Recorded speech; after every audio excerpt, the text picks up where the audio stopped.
Let's pray.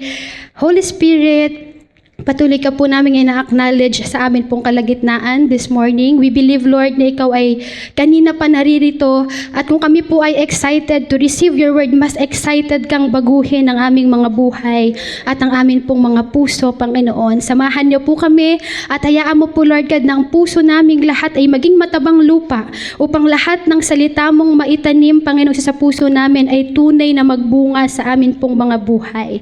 We thank you, Lord. We bless your name. Sa iyo ang lahat ng kapurihan. In Jesus' name, amen and amen. Ayan, so last week po, ano nga po ang tinuro ni Pastora Roan? Sino po nakakatanda ng title? Basta maganda, no? Basta maganda yung turo ni Sunday. Ayan, so tinuro po ni Pastora Roan, the heart of my giving. So about giving siya. Dapat daw yung intention mo, hindi siya sa amount, kundi sa laman ng puso mo kapag ikaw daw ay nagbibigay. Amen. Sino po ang nabago ang kanyang puso, ang kanyang intention sa pagbibigay? Amen. Ngayon po, ngayong umaga, ang title po ng aking preaching na nabuo sa panaginip po, sa panaginip, gano'ng katindi si Lord, talaga naman. Ang title po niya ay, Ang Buslong Hindi Butas. Ayan. Ano kaya to? Ano kaya ibig sabihin? Bakit ito yung title, no? Ayan, so last week tayo po ay about sa pagbibigay. So ngayon po pag-usapan natin, ano ba itong buslong hindi butas? At ito pa po ang binigay ni Lord sa akin na text verse ay sa Joshua 1:8. Sabi po doon, huwag mong kaliligtaang basahin ang aklat ng kautusan, pagbulay-bulayan mo iyon araw at gabi upang matupad mo ang lahat ng nakasaad doon. Sa ganoon, magiging masagana at matagumpay ang iyong pamumuhay. Ayan, ito po ay sa story ni Joshua. Sa Joshua chapter 1, ito po yung passing on ng leadership from Moses to Joshua. Si Moses po kasi ay namatay. Diga siya po ay kinuha na ng Lord. Ngayon po ang pumalit sa kanya ay si Joshua. At nung si Joshua po ay naging leader na ng Israel, ito po yung mga bilin sa kanya ng Lord. Huwag kang matakot, basta't magpakatatag ka. At isa po itong Joshua 1:8 na sinasabi ni Yahweh kay Joshua, huwag mong kaligtaang basahin ng aklat ng kautusan. Pagbulay-bulayan daw po ito ni Joshua araw at gabi upang matupad ang lahat ng nakasaad doon. And I believe hanggang ngayon po ito po ay dapat din nating maalala. Amen? Dapat po tayo ay nagbubulay-bulay ng kanyang salita para matupad po natin ang lahat ng nakasaad. Sabi niya doon, nang sa ganon, magiging masagana at matagumpay ang iyong pamumuhay. Diba, naituro po ni Pastor Otep last Friday sa IDM natin yung prosperous living. Sino po ang gusto na ang kanyang buhay ay prosperous?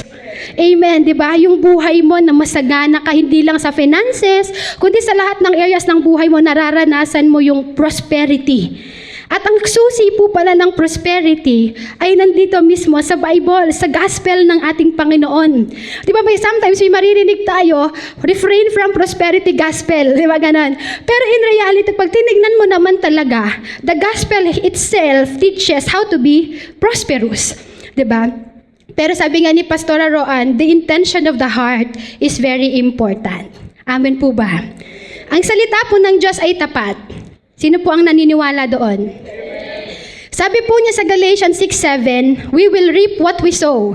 Pag binasa niyo po ang verse, ayun po yung context, we will reap what you sow. You will reap what you sow. Sa Luke chapter 6 po, verse 38, sinabi din po niya doon, give, and it shall be given to you, good measure, pressed down, shaken together, running over. Ang context po nitong Luke 6:38, actually about po siya sa paghatol mo sa iyong kapwa. Pag nagbigay ka ng hatol sa kapwa mo, give, and it shall be given to you as well. Pero technically, pag tinignan po natin ang prinsipyo ng Bible, pagdating sa giving, whatever you give, you will sow. Bumabalik lagi sa'yo, ano man ang itanim mo. Kahit yan ay panghuhusga sa kapwa mo. Kaya nga sabi ni Pastor Roan ikat mo na lahat ng negative mong naitanim kasi baka anihin mo pa. Diba? Or wag ka nang magtanim ng negative kasi baka anihin mo pa. Diba? So kung last week po, kumbaga tayo po ay tinuruan ng Lord to be full of wisdom at tayo po ay magkaroon ng magandang intention sa pagtatanim. Ngayong umaga po, tuturuan tayo ng Lord how to be prepared for the harvest. Usually, we prepare for the seed. But we do not prepare for the harvest. Kaya nga minsan, naisip mo, ay, sige, basta nagtatanim ako, nag-o-offering ako, hindi ka nag-e-expect ng return. Diba? Parang para sa'yo, well, basta nagtanim ako, okay na yon. Pero hindi po pala dapat ganon ang ating magiging mindset and character. Dapat po every time that we give, yes, the intention is to honor the Lord, to obey the Lord, but our God is a generous God. So hindi ka lang dapat natatapos na ihanda mo ang iyong pananim, kundi dapat nagpo-proceed ka sa paghahanda sa harvest. Kasi sometimes the reason why you do not harvest is because hindi ka handa sa harvest mo. Ayan. Ang ako po ay may kapatid, siya po ay isang farmer. Sa probinsya po siya. No, siya din po may-ari ng lupa, pero siya din po yung nagtatanim. Maliban po sa crops, siya po ay may piggery din. At isa po sa na-observe ko doon, bago po siya, kasi siya po nagpapaano yan pag sinabi niyang nanganak na yung baboy niya, yung inahin, sasabihin po niyan sa amin kasi minsan kami yung nagpapadala for feeds. Hahatiin po namin ang kita. Ganun po yung nagiging kalakalan niya. Pero, isa po sa na-observe ko doon, bago pa man manganak ang kanyang inahin, naka-ready na yung paghihiwalayan niya. Yung lalagyan niya ng magiging biik. Ganon din po siya sa mga crops. Bago pa man yun ma-harvest, naka-ready na yung paglalagyan. Ayan. So I hope makuha po natin ang lesson ng ngayong morning na ito. Kaya ang topic po natin, ang buslong hindi butas. Kasi bakit? Gusto po tayong turuan ng Lord not just to prepare for the seed, but also to prepare for the harvest. Kung gusto mong ma-enjoy ang blessing, ang harvest, dapat handa ka para dito. Kasi kung hindi ka handa, mabubulok ang harvest mo. Kaya pala may mga times, feeling mo, Lord, parang wala namang bunga yung tanim ko. Lord, bakit ganon? Nagbibigay naman. Di ba naka-question mo si Lord? But the problem, hindi naman talaga sa Diyos. Ang problema nasa sa atin. Kasi nagtanim ka, pero hindi ka nag-ready para sa harvest na ibibigay sa'yo ng Lord. Alam niyo po, in reality, we cannot outgive God. Ano ibig sabihin? Hindi po natin kayang tapatan ang kayang ibigay ng Diyos. Kahit magbigay ka ng 1,000,000, kaya kang balikan ng Diyos ng mas triple pa. Ang tanong lang, handa ka ba? Amen? Nakukuha niyo po ba? Di ba? Ang tanong, handa ka ba? Kasi kapag hindi ka handa, hindi yan dadating. Kapag hindi ka handa, masasayang. Kapag hindi ka handa, mabubulok ang harvest mo. Kaya nga, hindi ka lang mag-prepare sa tanim, maghanda ka rin para sa harvest. Ang atin pong Panginoon ay generous. Amen. Hindi po problema sa Kanya ang pagpalain ka. Pero tinitignan po ng Lord yung kahandaan mo, kung gaano ka ka-prepared para sa blessing na yan. Kasi nga either ang blessing mo ang masisira or ikaw ang masisira ng blessing mo kapag hindi ka prepared. Amen. So again, dapat ikaw ay isang buslong hindi butas. Ano ba ibig sabihin? Na pagdating ng harvest, shoot nga, hulog naman. Hindi mo na-enjoy. Hindi mo maririp ng tunay kasi hindi ka prepared. So, ang pag sinabi po nating buslo na ito yung lalagyanan. Diga po. So, pwedeng ito yung barn mo. Pwedeng ito mismo yung buhay mo. Diba? Ito mismo yung bubuhusan ng Diyos ng pagpapala. Kailangan nyo po yung ihanda. Kasi minsan feeling mo lang walang harvest. Pero ang totoong dahilan, hindi ka lang prepared. Yan, tingnan mo yung katabi mo, prepared ka na ba? Prepared ka na ba? Sabi mo? Kasi diba, alam mo yon, gustong-gusto natin yung idea na pagpalain. Pero hindi mo pinaghahandaan ng pagpapala. Tingnan mo, ilang bangko mo na ngayon.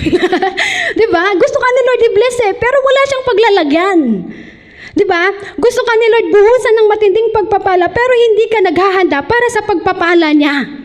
Sabi po dito sa Joshua chapter 1 verse 8, achievable ang prosperous living, ang prosperity, achievable po siya. Sinabi po doon, nang sa ganon, matatanggap mo ang magsaganang buhay at yung tagumpay. Ibig sabihin, achievable naman pala, kayang ibigay ng Lord. Pero the question is tayo, are we ready? Tayo ba ay butas pa? Butas na, 'di ba? O buo na, maayos na para pagdating ng blessing, talagang ma-enjoy, ma-receive natin ang pagpapala ng ating Panginoon. So paano po hindi masasayang ang harvest at talagang ma-enjoy mo ang harvest? Ang sagot po, siguraduhin hindi butas ang iyong buslo. Ayan. So, Pastora, paano ko po masisiguradong hindi butas ang aking buslo or ang aking barn, ang aking lalagyanan o hindi butas ang aking pamumuhay para sa pagpapala ni Lord? Kasi minsan lalampasan ka na, minsan nasa iyo na pero nawawala ng bigla. Ayan. So, paano po natin isi-secure ang ating buslo or ang ating lalagyanan? Number 1, mamuhay ayon sa kalooban ng Diyos. Amen. Sabi po huwag mong kaliligtaang basahin ang aklat ng buhay, ay aklat ng kautusan, pagbulay-bulayan mo iyan araw at gabi upang matupad mo lahat ng nakasaad doon. Sa ganoon magiging masagana at matagumpay ang iyong pamumuhay. Achievable po ang prosperity kung hindi ka lang nagbabasa ng word ni Lord, kundi nakikita sa buhay mo ang salita ng Diyos, ikaw ay namumuhay ayon sa kalooban ng Diyos. Naturo po to ni Kuya Obet nung nakaraan, di ba? Medyo may ano lang, masakit lang, pero ganun talaga. Kailangan mo siyang i-receive para maging maayos palalo ang iyong buhay. Sabi po ng Matthew 6:33, ngunit higit sa lahat ay pagsikapan ninyo na kayo'y pagharian ng Diyos at mamuhay ng ayon sa kanyang kalooban. At ibibigay niya sa inyo ang lahat ng inyong pangangailangan. So very important po na tayo po ay nasa loob ng kalooban ng Diyos. Alam niyo po ba yung feeling ng outside the will of God? Alam niyo po, sa kalooban ng Lord may security. Pero sa labas po ng kalooban ng Diyos, wala pong security ang isang tao. Ibig sabihin, wala kang peace na nararamdaman. Tingnan mo ngayon yung buhay mo. Reflect on your life. Ano ngayon yung nangyayari sa buhay mo? Nasa palagay mo, walang peace. Ikaw mismo nafe-feel mo na wala talaga Parang pinipilit ko lang na nasa will ako ni Lord. Alam niyo po, na-experience ko to. Pinipilit ko lang i-justify na nasa loob ako ng kalooban ng Lord when in reality, pag tinignan ko yung Biblia, wala ako sa kalooban ng Diyos. Pero gina-justify ko kasi nga ito yung gusto ko. Amen? Ayan. Ano lang po kapit lang. Sabi mo sa katayo, kapit lang. Alam niyo, walang peace sa puso mo. Alam mo yung conviction ng Holy Spirit, nandiyan, pero you feel na parang, alam mo yung gina-justify mo, tama ka. Pero in reality, pag binuksan mo ang Biblia, wala po doon. Alam niyo po, isang matinding tagabutas ng buslo ng tao, ng pagpapala mo, ang kasalanan. Kung bakit hindi mo ma-enjoy ang blessing ng Lord because of the sin. Amen. Okay lang po ba? 'Di ba? Malaking factor kung bakit butas ang lalagyanan mo, kung bakit sira ang barn mo, yung kasalanan. Kung bakit nagtatites ka naman, nagsisit of faith ka naman, nagtatanim ka naman, pero bakit kulang pa din? Lord, sabi mo pag nagtatites hindi magkukulang. Teka lang, tignan mo ang buhay. Reflect on yourself. Nasa kalooban ba talaga ako ng Diyos? O meron akong mga actions na feeling ko lang will ng Lord, pero will ko lang talaga. Kasi may mga pagkakataon po na hinahayaan na lang ni Lord. Kung may free will ka kasi, di ba? Dahil pinilit mo yung free will mo, sabi ng Lord, sige, go. Pero along the way, wag mo nang hintayin na maranasan mo pa yung consequences bago mo ma-realize na wala pala ako sa kalooban ng Lord or bago mo i-acknowledge na wala ka pala sa kalooban ng Diyos. Gusto mo ng prosperous living pero hindi mo kayang bitawan ng sinful life. Kailangan mamili ka. What do you want? Prosperous life or sinful life? Kasi itong dalawa hindi sila magsasama. Sisirain ng sinful life ang prosperity na dapat nakalaan sa iyo. Nagiging butas siya sa iyong buslo. Kaya sa halip po na tayo ay blessed na because of that, ganun man daya si Satan Diba? Parang ipaparamdam niya sa'yo, sige lang, masaya ka naman. Sige lang, enjoy lang. Okay lang yan. Kahit may mga nagsasabi sa'yo, hindi yan, wag siya. Okay lang yan. Basta ikaw masaya ka. But alam mo yung will ng Lord, it's not just about being happy. But it's about giving glory to the Lord. Kaya Kaya sa kalooban ni Lord, may pain man yan, pero kung yan ay nagbibigay kapurihan sa Lord, okay yon. Kaysa masaya ka, pero hindi nagbibigay kapurihan sa Diyos. Amen. Sabi mo sa katabi mo, okay lang ako. Di ba? Alam niyo, ano po yung nafe-feel ko today? Bago mag-end yung 2025 at pagpasok ng 2026, kailangan i-prepare tayo ng Lord. Hindi lang sa pagtatanim, kundi sa pagtanggap. Kasi kung hindi ka prepared, baka same level lang ng buhay natin pagdating ng 2026. Diba, naalala ko, nagbibiroan kami, sino ba yung kausap ko nun? Nasabi niya, Lord, last year, nasa strongest soldier. Sa A-group ko pala. Nasa strongest soldiers mo pa ako, tas ngayong year, dito na naman ako. Strongest soldiers na naman. Ibig sabihin, puro pagsubok ang dumadating. Kasi nga, kailangan may mag-level up sa buhay mo. May maayos sa buhay mo. May maitama sa buhay mo. Alam niyo po, sabi ni Pastor Roan, naalala ko po nung Sunday, when you align your life in the will of God, doon papasok ang blessing.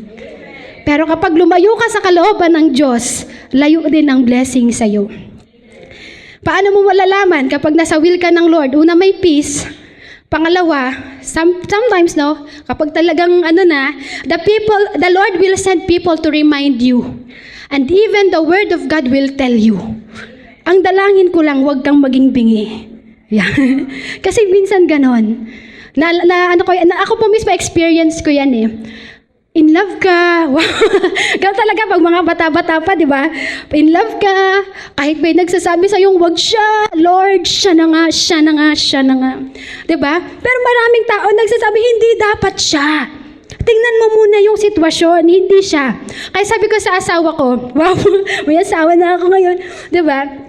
Kami po ng asawa ko, mukha lang kaming real quick. Pero sa totoo po, dumaan po yan sa matagalang prayer din kahit papaano. 6 months po yung nanligaw, 5 months po kaming naging mag-on, bago po kami naikasal. Sabi ko sa kanya, one factor kung bakit nasabi ko na ikaw talaga to, ang ibibigay ng Lord, because nakita ko that love that comes from the Lord ay hindi you and me against the world. Minsan, akala natin, will ni Lord to kasi ang daming kontra. Hindi. Pag will ng Lord yan, walang kontra. Laging may blessing. Laging may pagpapala. Laging may favor na ibibigay si Lord. Kapag will ng Lord yan, smooth lahat. Kaya tatandaan po natin, sin is a number 1 destroyer of your harvest and of your lalagyan, of your barn. Kapag ikaw ay mananatili dyan, hindi mo ma-enjoy ang prosperity. Kahit ilang tithes pa. Kahit ilang offering pa. Kahit ilang seed of faith pa. Because hindi mo pwedeng suhulan si Lord. Lord, magta-tithes naman po ako. Okay lang to. I love this man. I love this person. Diba? Naging ganun ako before eh. Lord, mag-worship po ako pa rin sa'yo. Pero alam mo yon, parang hindi lumulusot sa langit. Kasi nga may sin. Merong hindi magandang nagagawa against the Lord.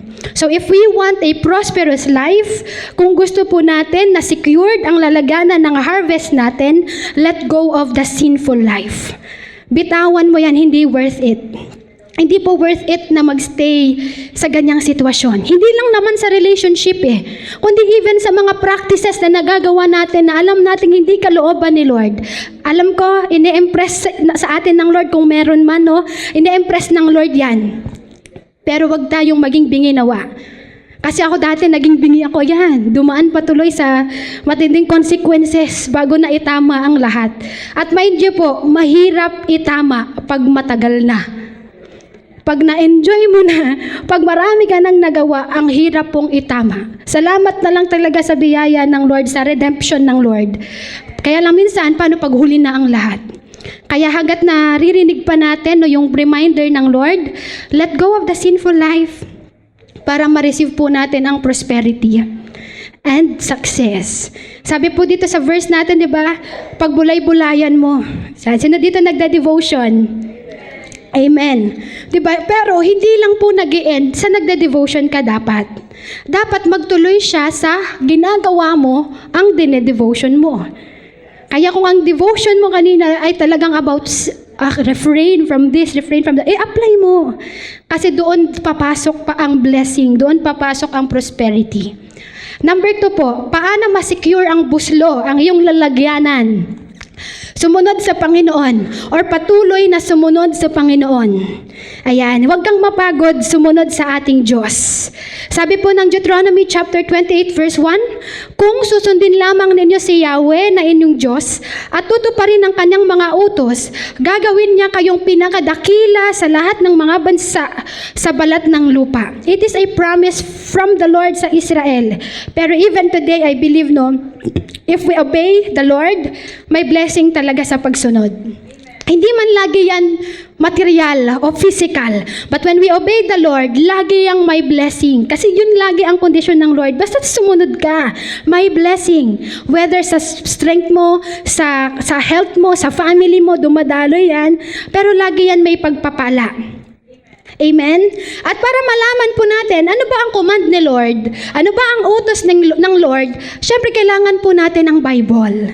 Kaya nga sabi niya ulit sa text verse natin, huwag mong kaligtaang basahin ang aklat ng kasulatan. Huwag mong kaligtaang basahin ang Bible. Mag-devotion ka, hindi lang mag-devotion, kundi gawin mo kung ano ang nire-reveal sa iyo ng Lord. Hindi lang para alamin, kundi upang gawin mo. Sino po dito ang naniniwala na pag ang yung devotion niya ay guide niya sa araw-araw? 'Di ba? Kaya minsan magugulat ka, nag-devotion ka, for example, about forgiveness. Magugulat ka, meron kang makakainisan. Tapos mareremind ka, yung devotion ko kanina umaga about forgiveness. Diba? Kasi the word of the Lord is our guide. The light unto our feet. Guide po natin siya. Hindi lang po siya basta para basahin, kundi para maisapamuhay po natin. So it is wrong to think na kapag nag-devotion ako, ipaprosper ako ni Lord. Yan. Di ba? Nagda-devotion po ako, ipaprosper ako ng Lord. Hindi. Kasi hindi lang doon ang kondisyon. Yes, nagda-devotion ka. Ang tanong ngayon, na-apply ba? Ayan. Kasi dapat magtuloy siya sa na-apply mo ang iyong devotion. Ayan. It matters na tayo po ay nagbabasa. Maraming ganun, maraming alam sa Bible, ganyan. Pero ang may count po ay kung kaano karami ang na-apply mong salita ng Diyos sa iyong buhay. Yan, it doesn't matter kahit ang dami-dami mong alam na Word of God, kung hindi naman nakikita sa buhay mo, wala din, butas din, 'di ba? Pero kapag ikaw ay kahit isa, although huwag kang manatili sa isa, 'di ba? Pero naa-apply mo, mas nare-receive mo kung ano yung blessing na nakapaloob at pinangako ng Lord. Ayan. So again po, tayo ay patuloy na sumunod sa Panginoon. Kung sabi ni Pastor Ron, di ba last week, di ba yung mga forms ng giving, ang isa po doon sa kailangan talaga nating ma-obey is the tithes. Di ba hindi siya tinuturo ng church para mawalan ka, pero tinuturo siya ng church para mapagpala kang lubos. Bakit? Kasi nasa pagsunod po ang pagpapala. Kaya kami ni Pastor Otep, nila Pastor Marie, tuwang-tuwa kami pag, wow, grabe, nagiging faithful. Dumadami ang faithful tithers, dumadami ang nagiging generous givers. Kasi, ang una namang recipient ng blessings nun ay ikaw. Kaya wag kang magsasawang mag-obey.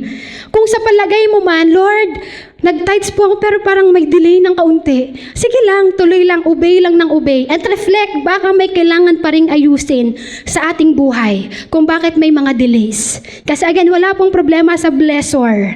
Pero yung pag-i-bless, minsan doon ang problema. Kaya hindi agad nare-receive. Ano po? Kaya minsan may delay. Kasi minsan may tigas pa ng ulo.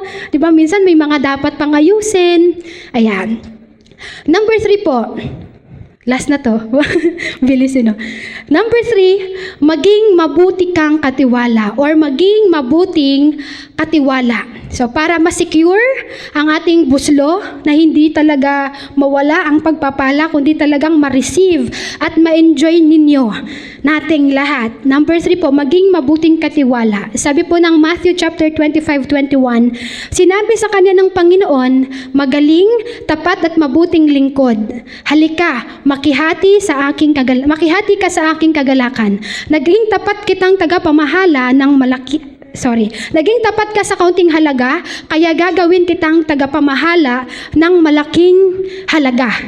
Ayan, nung nagturo din si Pastor Otep sa IDM, kaya ano po kayo sa IDM, no, about din dito. Sabi niya, testimony nga niya na lahat ng resources niya talagang nailalaan para sa glory ng Lord, sa gawain ng Panginoon. Di ba kaya nagkakaroon ng multiplication, may prosperity nangyayari, may level up.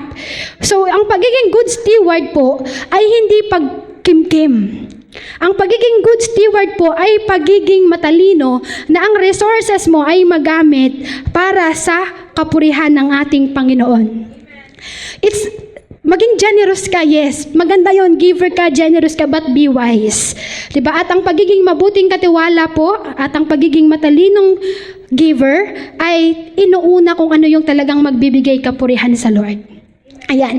Sabi po, itong context na to, itong story na to, meron pong binigyan ng talents, di ba, yung kanyang master, merong 5, tas 3, tas kung sino pa yung pinakakonte, dun pa isa lang yata. Di ba, dun siya natakot, tinanim niya yung talents na meron siya. Hindi, ibig sabihin, hindi niya pinag-multiply. Kaya ang tingin sa kanya ng Lord, tamad, at hindi mabuting katiwala. Kaya kung ano man po ang blessing na na-receive mo, para mas ma-enjoy mo yan, maging mabuti kang katiwala. Kasi minsan, na-receive mo naman, yes. Pero anong nagiging butas? Hindi mo na ma-manage ng ayos.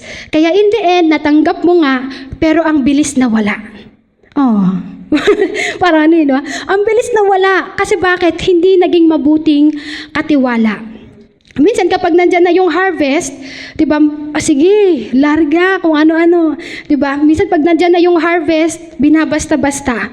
So kasama po sa paghahanda ay ang pagiging mabuting katiwala para ang iyong harvest ay hindi mabilis mawala.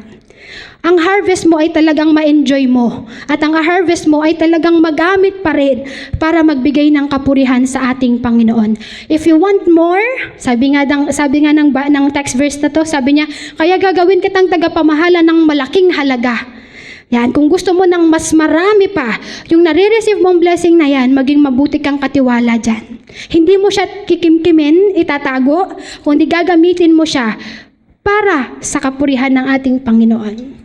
So, sino po dito ang talagang pinapagamit niya ang kanyang resources for the glory of God? Diba? Mapapansin mo yan, nagmumultiply, dumadami. Kahit po, hindi lang resources, but your talents. Kapag ikaw ay nagpapagamit sa Lord, magugulat ka na lang. Dati, gitara lang. Ngayon, nagmumultiply, nagiging mas magaling ka sa ibang instruments. Dati, sintonado ka. Pero dahil nagpagamit ka sa Lord, gumaganda yung boses mo. Ganon siya. Diba? Ganon ang nangyayari. May multiplication, may harvest ka dyan. Kaya nga, tatandaan po natin na when we say prosperity, hindi lang po ito tungkol sa pamumuhay na financially blessed ka. But in all areas of your life, ang prosperity, sakop po ng lahat ng areas ng ating buhay. And if you want to receive that, sinasabi po ng Bible, gawin mo kung ano yung kalooban ni Lord. Magbasa ka ng Bible at siguraduhin mong matupad mo ang sinasabi ng Biblia. Ngayon, kung ikaw ay magtatanim, ang reminder po sa atin ng Lord, mag-prepare ka dyan sa pagtatanim mo, pero make sure you are also prepared for your harvest. Kasi po, kapag hindi ka prepared, for example lang, nagtanim ka, kaso na biglang after ng pagtatanim mo, napunta ka na naman sa pamumuhay ng sinful sa Lord, wala din, nabulok, na-stagnant, na-stop, hindi na tumuloy ang blessing. Diba? So if we want to really enjoy our blessing, our harvest, make sure ang buhay po natin ay hindi butas na buslo, kundi maayos na lalagyan ng mga harvest ng ating Panginoon. So ang dapat po nating prayer ay hindi lang, Lord, i-prosper mo ako. Sino po dito nagpipray, Lord, pagpalain mong lubos ang aking buhay.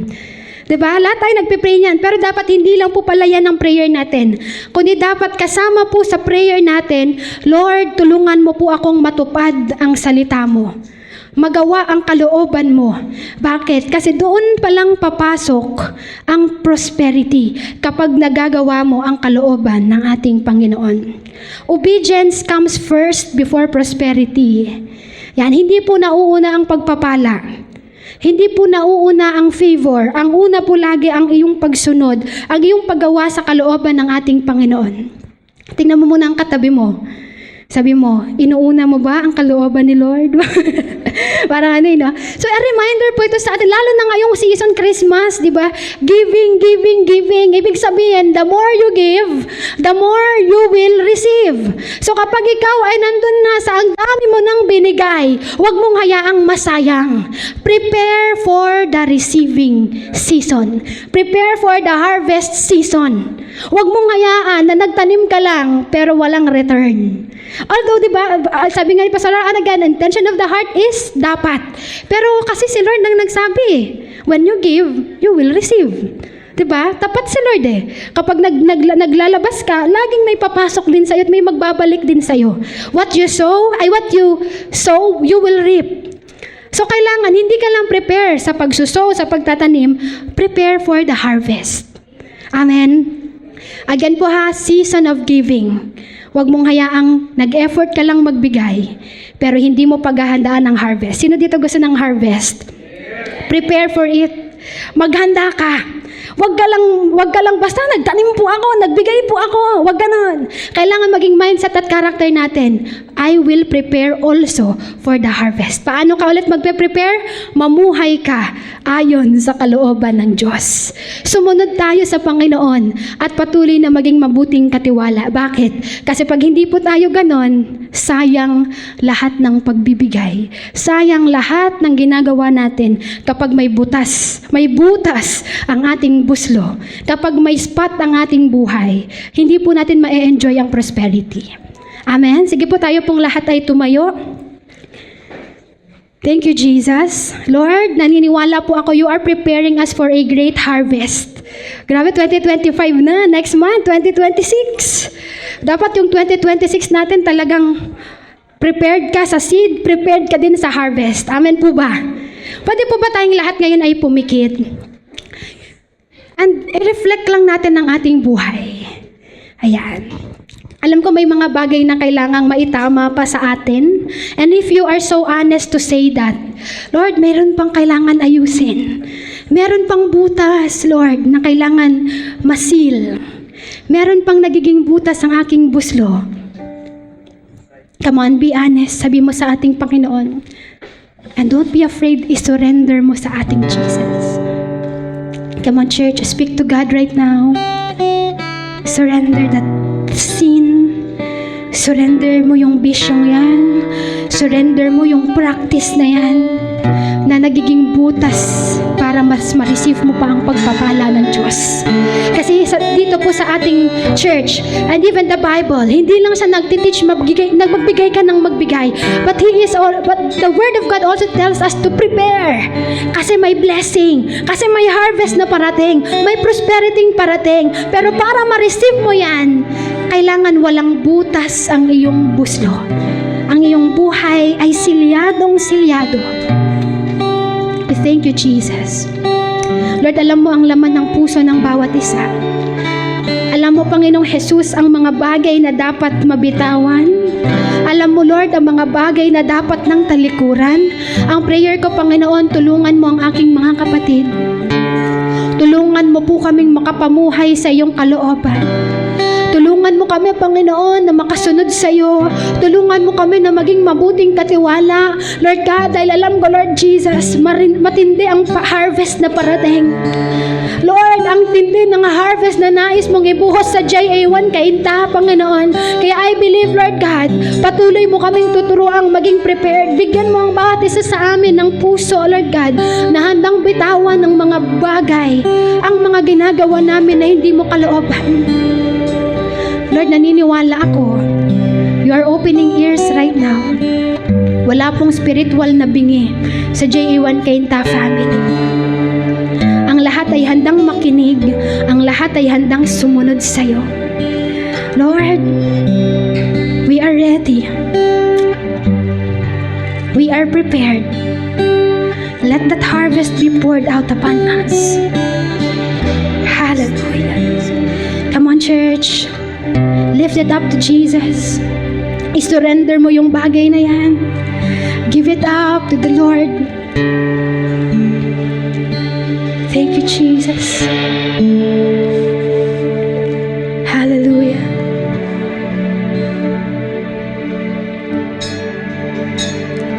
I pray that you will reveal yung mga bagay pa na nakatago na maaaring hadlang or nagiging butas para ma-receive namin ang mga pagpapalang buhat sa iyo.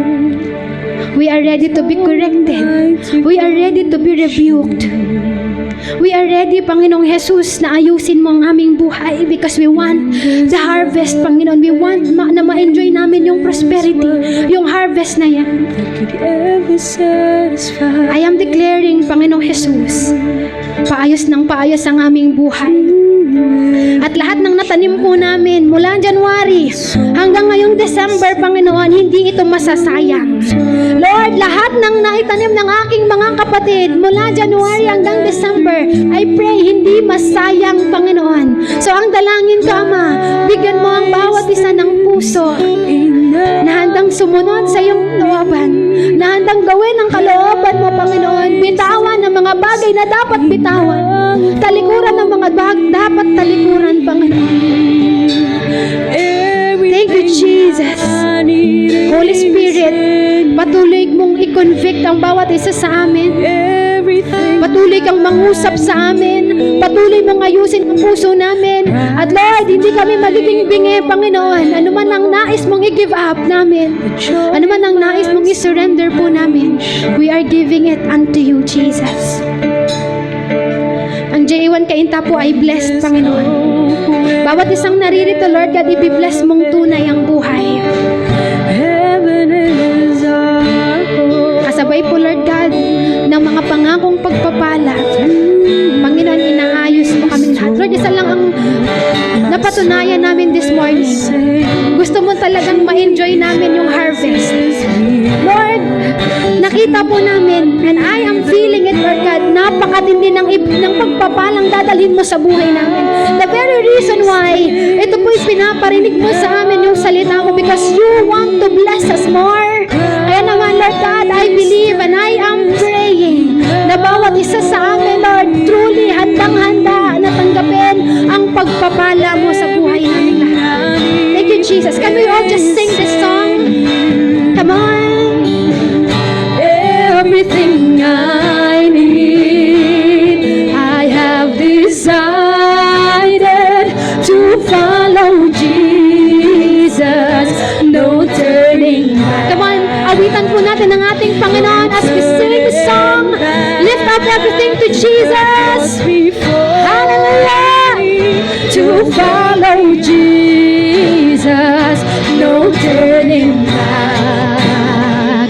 No turning back. I have decided to follow Jesus. No turning back. No turning back. I have decided. Come on, pwede ba natin itaas ang ating mga kamay sa ating Panginoon? Lord God, tulungan mo kaming makapabuhay sa iyong kalooban, Panginoon. Tulungan mo kaming makasunod sa iyo. Tulungan mo kaming maging mabuting katiwala mo, Panginoon. No turning back. No turning back. Can we just sing it again? I have decided to follow Jesus. No turning back. No turning back. No turning back. No turning back. Sabi mo kay Jesus, no turning back. No turning back. Thank you, Jesus. Mga kapatid, anuman ang sinabi sa iyo ng Lord na dapat mong bitawan, talikuran, do not resist, obey. Huwag mong i-justify. Kasi kaya yan pinabibitawan sa iyo ni Lord. Hadlang yan. Butas yan sa harvest na ibibigay niya sa iyo. So just let it go and let God work in your life. To God be all the glory. Amen and amen.